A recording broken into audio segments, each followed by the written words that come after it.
हाँ, तो हम लोग पढ़ने जा रहे हैं राष्ट्रीय आय। राष्ट्रीय आय, नेशनल इनकम। और ये भी बहुत ही कॉन्सेप्चुअल टॉपिक है, बहुत कॉन्सेप्चुअल टॉपिक है और इसको बहुत ही अच्छे से समझना चाहिए। अगर समझ में आ गया तो आप आसानी से इस सवाल को हल कर ले जाएंगे। और अगर समझ में नहीं आया तो कितनी भी किताब पढ़ लो, कितनी भी डेफिनेशन पढ़ लो, गूगल कर लो, चीजें फिर क्लिक नहीं हो पाती। कितनी बार पढ़ोगे वो भूल जाएगा। तो आज हम समझने की कोशिश करेंगे एकदम बेसिक लेवल पे कि ये राष्ट्रीय आय होती क्या है, उसके क्या घटक होते हैं। डेफिनेशन पढ़ेंगे पहले। एक वित्तीय वर्ष में किसी देश द्वारा उत्पादित वस्तुओं और सेवाओं के मूल्य को कहते हैं राष्ट्रीय आय। अब ये मूल्य कैसे आता है, वस्तु और सेवा कैसे जुड़े हुए हैं और वित्तीय वर्ष क्या है, तो ये सब ये हमारा कीवर्ड है, इसको हम देखेंगे। तो पहली चीज वित्तीय वर्ष। तो वित्तीय वर्ष का मतलब होता है, अगर 2022-23 की बात करें तो 1 मार्च, हर साल का 1 मार्च जो होता है वहां से वित्तीय वर्ष शुरू होता है और कब तक रहता है, अगले साल के फरवरी तक लास्ट। जैसे 22-23 का होगा तो 1 मार्च 2022 से लेकर के 28 फरवरी 2023 तक, जैसे इसमें लिखा हुआ 1 मार्च 2022 से लेकर के 28 फरवरी 2023 तक। फिर अगला अगर 23-24 का पकड़ेंगे तो 23 का 1 मार्च 2023 से लेकर के 29 फरवरी 2024 तक, क्योंकि 24 है लीप ईयर, 24 है लीप ईयर। तो ये हो गया फाइनेंशियल ईयर। तो ये फाइनेंशियल ईयर क्यों महत्वपूर्ण है राष्ट्रीय आय की गणना करने में? वो इसलिए क्योंकि ये फाइनेंशियल ईयर है, वित्तीय वर्ष है, उसी के अंदर जितनी भी आर्थिक गतिविधियां होती हैं उसको ही कैलकुलेट किया जाता है। अगर बोला जाए कि देश ने 2022 और 23 में कितनी तरक्की करी, तो तरक्की जो करी है या ग्रोथ जो किया है वो किसमें होती है? ग्रोथ होती है आर्थिक स्थिति में, कि हमारे देश ने कितने वस्तुओं का उत्पादन किया, कितनी सेवाओं का उत्पादन किया, कितनी सेवाएं दी या कितने एक्सपोर्ट हमने किया। ये सारी चीजें गतिविधियां होती है, आर्थिक गतिविधियां। इन सबको ही सम जब किया जाता है तो हमको राष्ट्रीय आय मिलता है। अब अगले चलते हैं, देश द्वारा उत्पादित वस्तुओं और सेवाओं के मूल्य। तो ये वस्तु और सेवा जो पैदा हुई है उस फाइनेंशियल ईयर के अंदर, उस वित्तीय वर्ष के अंदर, वो कैसे कैलकुलेट करते हैं हम लोग, तो वो देखना।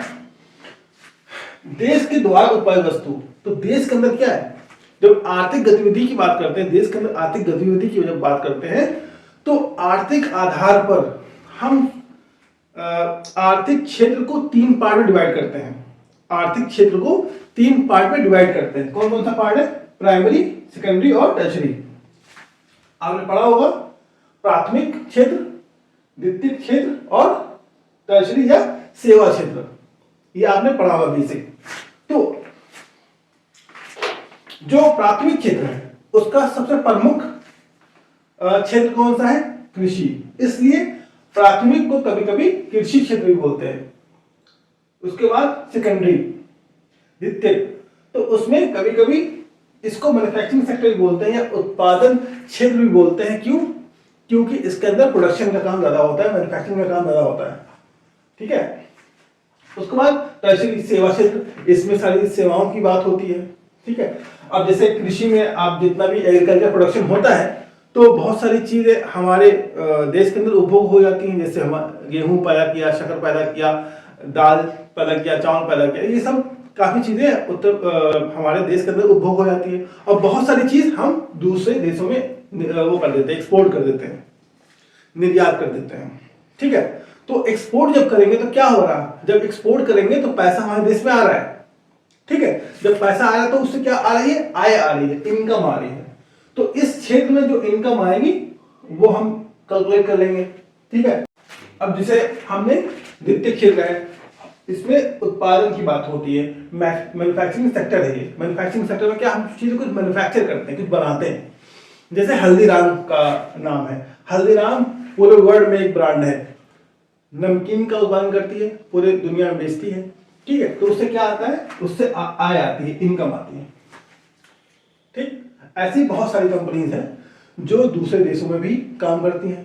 ठीक है। जैसे रिलायंस इंडस्ट्रीज हो गई, उसके अलग अलग जगहों पे ऑयल कंपनीज हैं। ठीक। तो उससे जो आय आता है उसको भी हमने जोड़ लिया। फिर क्या हुआ? सेवा क्षेत्र में जाएंगे, जैसे जोमेटो हो गया, स्विगी हो गया, उसके बाद इन्फोसिस हो गया, वर्ल्ड लेवल की कंपनीज है, विप्रो है, वर्ल्ड लेवल की कंपनीज है, टीसीएस है, वर्ल्ड लेवल की कंपनीज। तो ये सब सेवाएं देती हैं। जो सेवा देती है दूसरे देशों को, तो उससे क्या होता है? जैसे इसरो है, इसरो भी इसी में आएगा। दूसरी कंट्रीज की रॉकेट को हम लोग लॉन्च करते हैं, तो उससे जो आय आता है उसको भी जोड़ लिया। इन सारे आयों को जो हमने जोड़ लिया, और ये जो सारी गतिविधियां हो रही हैं इसी फाइनेंशियल ईयर के अंदर हो रही हैं। जिस भी वित्तीय वर्ष की बात हो रही है उसके अंदर ही हम कैलकुलेट करेंगे। सबको जोड़ने के बाद जो आता है उसको ही हम राष्ट्रीय आय बोलते हैं, उसी को हम लोग राष्ट्रीय आय बोलते हैं। मतलब इस क्षेत्र से जो आया उसको जोड़ लिया, इस क्षेत्र से जो आया उसको जोड़ लिया, फिर इस क्षेत्र से जो आया उसको जोड़ लिया। तो कृषि उत्पादन और सेवा क्षेत्र से जितनी भी आर्थिक गतिविधियां होती हैं जिससे हमको लाभ मिलता है, ठीक है, उसको हम जोड़ करके ही राष्ट्रीय आय बोलते हैं। अब फिर से पढ़ते हैं एक बार डेफिनेशन। एक वित्तीय वर्ष में किसी देश द्वारा उत्पादित वस्तुओं और सेवाओं की मूल्य को ही राष्ट्रीय आय कहते हैं। तो यही मूल्य आया, इसी को हमने बोला राष्ट्रीय आय। तो उम्मीद है समझ में आया होगा। हाँ, तो ये कह रहे थे कि राष्ट्रीय आय को जब गणना की बात आती है या उसको समझने की बात आती है, उसके घटक की जब बात आती है, तो दो स्तर पर हम लोग समझते हैं उसको कि राष्ट्रीय आय को किस तरह उसका आकलन होता है। दो स्तर पे, एक है देश की सीमा के स्तर पे और दूसरा है राष्ट्रीयता के स्तर पे। तो देश की सीमा के स्तर पे जब हम कैलकुलेट करते हैं, ठीक है, तो हम क्या देखते हैं कि ऐसे समझो कि ये जीडीपी पढ़ने जा रहे हैं हम लोग। तो कुछ इस तरह से अपना देश है,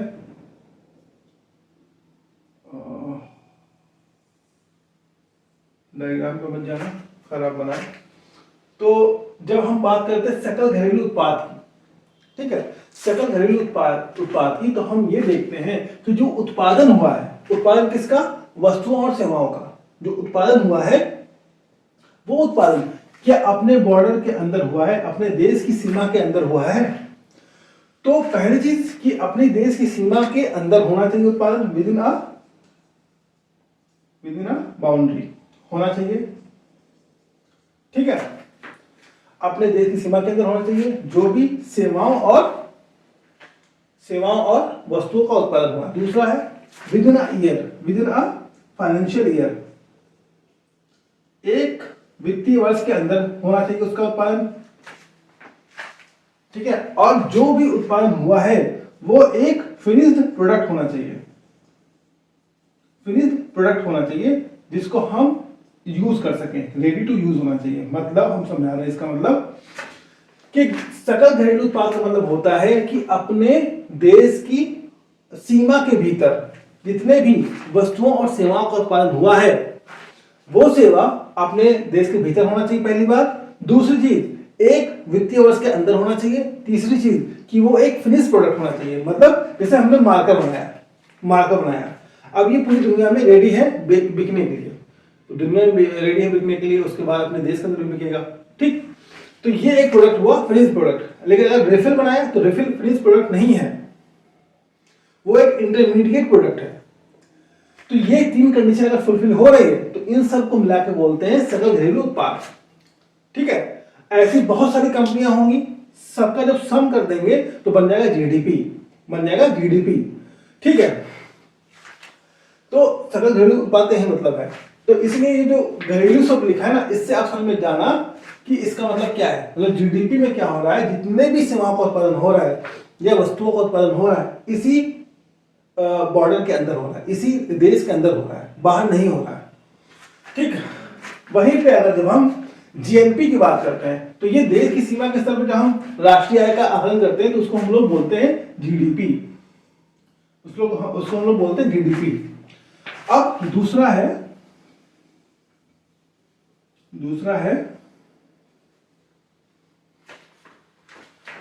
सकल राष्ट्रीय उत्पाद। अब देखो हमने बताया राष्ट्रीयता की जब स्तर पे जब हम उत्पाद बनाएंगे, ठीक है, उसमें वस्तु होगा या कोई सेवा होगी तो उसको बोलेंगे सकल राष्ट्रीय उत्पाद। ये कैसे होता है? अब बहुत सारी जो है अपनी बहुत सारी कंपनीज बाहर भी काम कर रही हैं, बहुत से लोग बाहर काम कर रहे हैं, दूसरे देशों में काम कर रहे हैं। जैसे हल्दीराम एक कंपनी है जो उसकी मैन्युफैक्चरिंग यूनिट्स बहुत अलग अलग देशों में भी है, अमेरिका के अंदर भी है, कनाडा के अंदर भी है। तो ये जो बना रहे हैं ना, तो ये पैसा भेजते होंगे, पहली बार प्रोडक्ट बेच रहे हैं, उसके साथ साथ ये अपने देश को वो भी करते होंगे, रेमिटेंस भेजते होंगे, पैसा भेजते होंगे। ऐसे बहुत से लोग हैं ऑल ओवर वर्ल्ड जहाँ पे भारतीय रहते हैं, वो सब पैसा भेजते होंगे। बहुत सारी कंपनीज हैं, जो रिलायंस है उसकी बहुत अलग अलग जगहों पे ऑयल कंपनीज हैं, तो वो भी रेवेन्यू भेजते होंगे। अडानी का बहुत जगहों पे वो भी भेजते होंगे, टाटा का बहुत जगहों पे वो भी भेजते होंगे। तो अलग अलग कंपनी, अलग अलग जो लोग हैं जो रहते हैं, जो पैसा भेजते हैं, सबका समअप हो जाएगा, सबका समअप हो जाएगा, सबको हम ऐड कर देंगे तो क्या बन जाएगा, सकल राष्ट्रीय उत्पाद। सकल राष्ट्रीय उत्पाद, देखो ग्रॉस डोमेस्टिक प्रोडक्ट में सकल घरेलू उत्पाद में क्या हो रहा था कि वहां पे देश के जितने भी लोग रह रहे थे, तो जितने भी लोग आर्थिक गतिविधियां कर रहे हैं, जितने लोग वस्तुओं का उत्पादन कर रहे हैं, सेवाओं का उत्पादन कर रहे हैं, सबका जुड़ रहा है, चाहे वो भारतीय हो, चाहे वो फॉरेनर हो, चाहे वो अपने देश का हो, चाहे वो देश के बाहर का हो, सबका जुड़ रहा था। लेकिन यही डिफरेंस है मेन, सकल राष्ट्रीय उत्पाद में क्या हो रहा है, खाली उसी का जुड़ रहा है जो अपने देश का है, जो अपने देश का है। इसलिए इसमें एक कॉन्सेप्ट आता है net factor income from abroad. एक कॉन्सेप्ट आता है, हम बता रहे इसको भी, net factor income from abroad. इसको बोलते हैं हिंदी में विदेश से शुद्ध आय। विदेश से शुद्ध आय मतलब शुद्ध आय, विदेश से शुद्ध आय। इसका मतलब यह हुआ कि सपोज करिए कि 3 भारतीय हैं, 3 भारतीय जो पैसा भेजते हैं इंडिया में, ए बी सी। एक भेजते हैं 1500, एक भेजते हैं 2000, एक भेजते हैं 3000, ठीक। उसके बाद ये इंडियन है IND, ये फॉरेनर है FI। अब यहां पे X Y Z इंडिया में रह रहे हैं, ये लोग इंडिया में रह रहे हैं, और ये बाहर रह रहा है, इंडिया है लेकिन बाहर रह रहा है।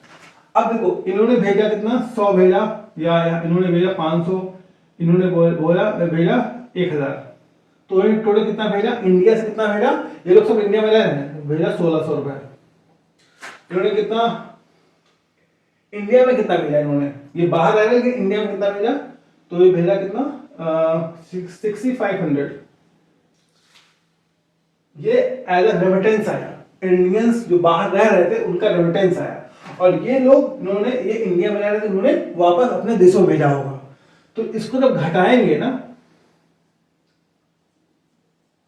तो कितना आएगा, लगभग 4900 रुपीज।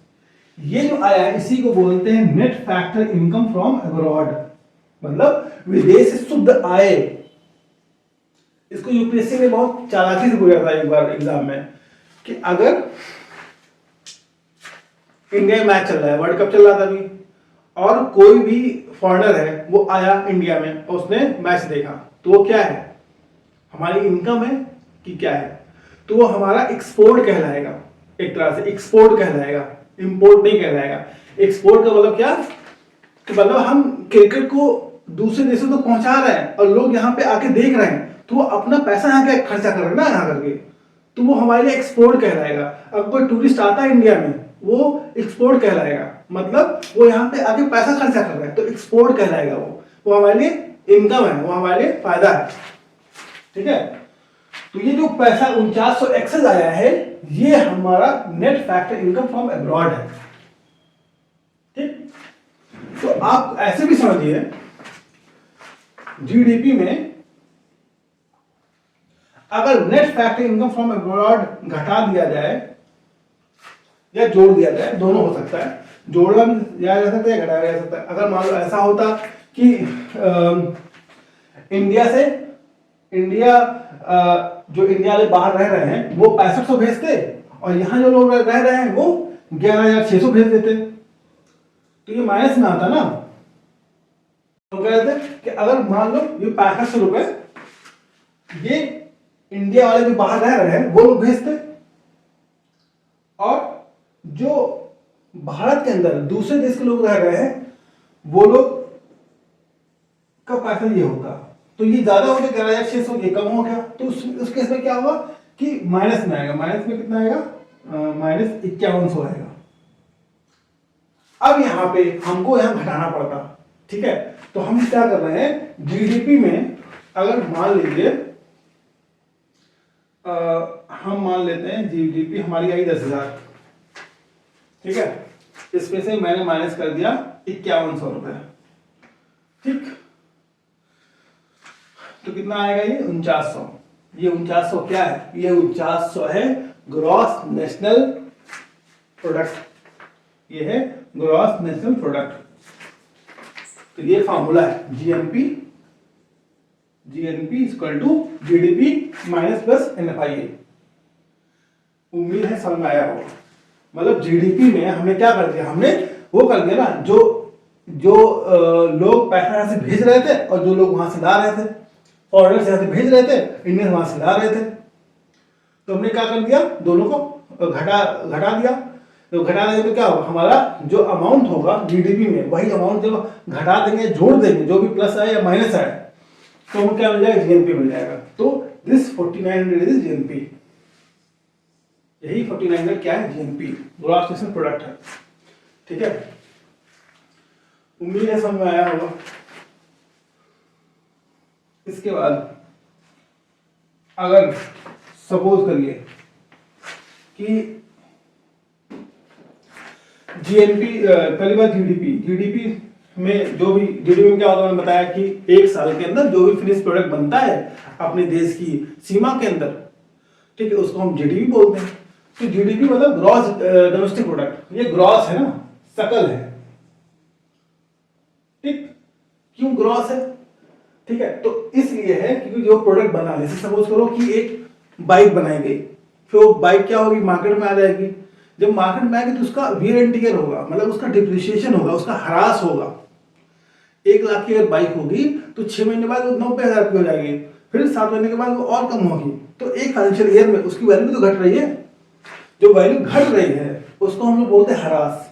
तो जीडीपी में, जीडीपी के अंदर जब हम ह्रास घटा देते हैं, डिप्रिसिएशन को घटा देते हैं, वो क्या बन जाता है, वो बन जाता है एनडीपी बन जाता है, वो नेट डोमेस्टिक प्रोडक्ट बन जाता है, नेट डोमेस्टिक प्रोडक्ट बन जाता है। उसी तरह से जीएनपी में जो हमारे राष्ट्रीयता के लोग हैं, जो अपने नागरिक हैं, वो लोग भी तो बहुत सारी चीज बनाते हैं, वो भी प्रोड्यूस करते हैं, रिलायंस वाले, टाटा वाले, बहुत सारी कंपनीज हैं। जब वो प्रोड्यूस करते हैं तो उनके भी प्रोडक्ट में भी ह्रास लगता है ना, तो उनका भी ह्रास होगा, डिप्रिसिएशन होगा। जब डिप्रिसिएशन होगा तो क्या होगा, वो बन जाएंगे एनएनपी बन जाएंगे वो, ठीक है। वैसे यही जीएनपी ही हमारा नेशनल इनकम है, यही हमारा नेशनल इनकम है, बल्कि ये नहीं, ये होगा हमारा शुद्ध जो आय है, नेट नेशनल प्रोडक्ट है, वही हमारा नेशनल इनकम है, ठीक है। उसको ऐसे भी समझ सकते हैं कि जो हमारा नेट नेशनल प्रोडक्ट है, शुद्ध राष्ट्रीय उत्पाद है, शुद्ध राष्ट्रीय उत्पाद है, उसी को तो बेचते हैं, उसको जब बेचेंगे तो उससे हमको आय मिलेगी, जो आय हमारी बनेगी वही होगी नेशनल इनकम, वही होगी नेशनल इनकम, ठीक है। तो इसको ऐसे भी समझ सकते हैं और सेक्टर वाइज भी समझ। तो हम लोगों ने 2 चीजें पढ़ी थी, जीएनपी ग्रॉस नेशनल प्रोडक्ट, सकल राष्ट्रीय उत्पाद और सकल घरेलू उत्पाद, लेकिन जीडीपी की बात ज्यादा होती है। अब क्या है, हमने ये समझ लिया कि क्या है जीएनपी, क्या है जीडीपी, क्या है। अब जीएनपी जीडीपी का जो मूल्यांकन होता है वो 2 लागत पे होता है, ठीक है, 2 लागत पे होता है। उस लागत को हम समझेंगे, एक होता है आपका उत्पादन लागत और एक होता है बाजार लागत। तो मूल्यांकन का आधार 2 है, एक फैक्टर कॉस्ट है, एक मार्केट कॉस्ट है। फैक्टर कॉस्ट वही है, सपोज करो कि ये हम पेन लेकर के आए, तो हम जो प्रॉफिट लॉस वाला सवाल करते थे उसमें क्या था, जो पेन लेकर के आए जितने में, वो हो गया कॉस्ट प्राइस, और जितने बेचेंगे वो हो गया सेलिंग प्राइस, और उसके ऊपर जितने भी क्या उसको क्या बोलते थे, मार्केट प्राइस। तो उसी तरह से ये फैक्टर कॉस्ट और मार्केट कॉस्ट, तो ये आपकी असल लागत है और ये आपकी बाजार वाली लागत है, जितने में माल बिक रहा है। तो अब होता क्या है कि जब भी कोई प्रोडक्ट, फिनिश प्रोडक्ट जब बनाया जाता है तो उसमें अलग अलग तरह की चीजें यूज होती हैं, ठीक है। तो उसमें क्या क्या यूज होता है वो हम देखेंगे। तो उत्पादन के कारक, फैक्टर ऑफ प्रोडक्शन, मतलब किसी भी उत्पाद को बनाने में क्या क्या मेन लागत लगी, ठीक है, क्या क्या मेन लागत लगी। तो फैक्टर ऑफ प्रोडक्शन या उत्पादन के कारक 4 होते हैं। इन 4 के बिना आप कोई भी सामान बना नहीं सकते। अगर एक भी चीज नहीं होगी तो आप कोई भी उत्पादन कर नहीं पाएंगे, ठीक है। तो क्या क्या है, land, labour, capital and organisation, भूमि, उसके बाद आपका जो मजदूर, पूंजी और ऑर्गेनाइजेशन, जो संस्था बनाती है, जो लोग लगे होते हैं, टॉप ऑफिशियल जो होते हैं, जो ऑफिसर लेवल के होते हैं, जो थिंक टैंक होते हैं, उनको हम लोग ऑर्गेनाइजेशन या मैनेजमेंट बोलते हैं, ठीक है।